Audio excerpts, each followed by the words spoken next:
Yo, panibagong araw, panibagong ganap as farmer dito sa Japan. Tara, samahan niyo ako mag-Kinko Shindan or medical.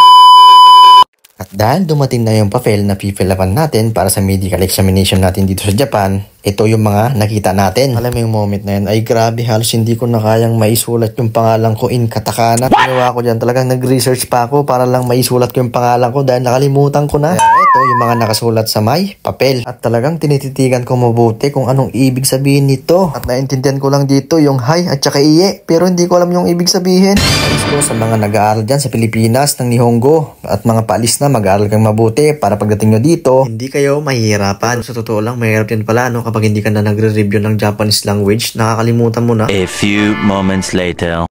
Nang dumating na kasi nanay, pinasuyo ko na lang sa kanya itong mga tanong dito sa may form kasi halos talaga hindi ko na mabasa. Kasi sa Japan, mayroong taon ng medical check-up or tinatawag nilang Kinko Shindan or annual health check. At ito'y obligado para sa mga empleyado dito sa Japan. Kailangan kasi ito gawin isang beses kada taon at sa ilang industriya, lalo na sa mga mabibigat o delikadong trabaho. At ito'y paalala din sa mga baguhan at sa mga kababayan natin na mahalaga ang taon ng medical check-up dito sa Japan. Ito kasi ay required sa batas para sa mga empleyado at layunin nito na makita kung may mga karamdaman tayo na dapat maagapan habang maaga pa tulad ng high blood, diabetes, problema sa atay, puso, baga at iba pa. At kung ikaw ay isang kaisyain or company employee, karaniwang sagot na ng kumpanya o ng company health insurance or tinatawag nilang Shakai Hoken. Kung ikaw ay hindi regular employee, halimbawa freelancer, part-timer or self-employed, covered ka naman ng national health insurance or tinatawag nilang Kokomen Kenko Hoken. Pag ganito naman, hindi required sa iyo ng employer ang annual check-up pero pwede ka mag-avail ng subsidized health check mula sa City Hall or Ward Office. Kailangan mo lang mag-apply o tumanggap lang ng notice mula sa local government tuwing may schedule. Ang tanong ngayon na nililinaw ng maraming Pilipino sa Japan kung obligado ba ang pagbabayad ng parehong Kokomen Kenko Hoken at Shakai Hoken. Ang sagot dito is oo, pero depende kung anong uri ng trabaho mo. Ang Shakai Hoken kasi is para ito sa mga regular employees, full-time workers sa kumpanya. Obligado mo talagang bayaran ito, mas lalo na kung full-time ka na nagtatrabaho ng 30 hours a week. Kaya legal requirement ito at hindi pwedeng iwasan. Sabi no, sakit sa ulo. Ang daming bayarin. Napunta na lahat ng sahod natin dito.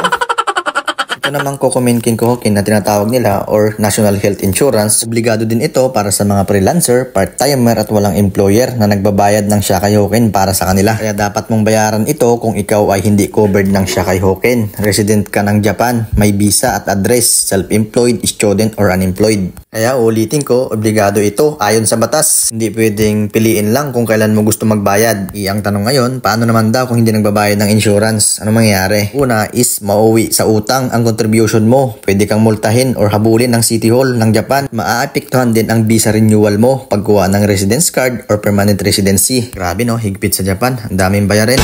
Mas malang yan, wala pa yung tax tsaka pension. Ang tanong pa dito, nare-refund daw ba ang Shakai Hoken or Kokomen Kenko Hoken or tinatawag na health insurance? Ang sagot, hindi ito nare-refund dahil ang health insurance payment ay hindi refundable kahit umalis ka na ng Japan. Grabe no, ang mahal pa naman ng insurance. Kaya ginamit mo man hindi ang insurance para talaga ito sa access sa medical services habang narito ka. Mandatory ito kaya hindi pwedeng i-claim pabalik. So hanggang dito na lang. So yun lang. Follow for more. Johnny!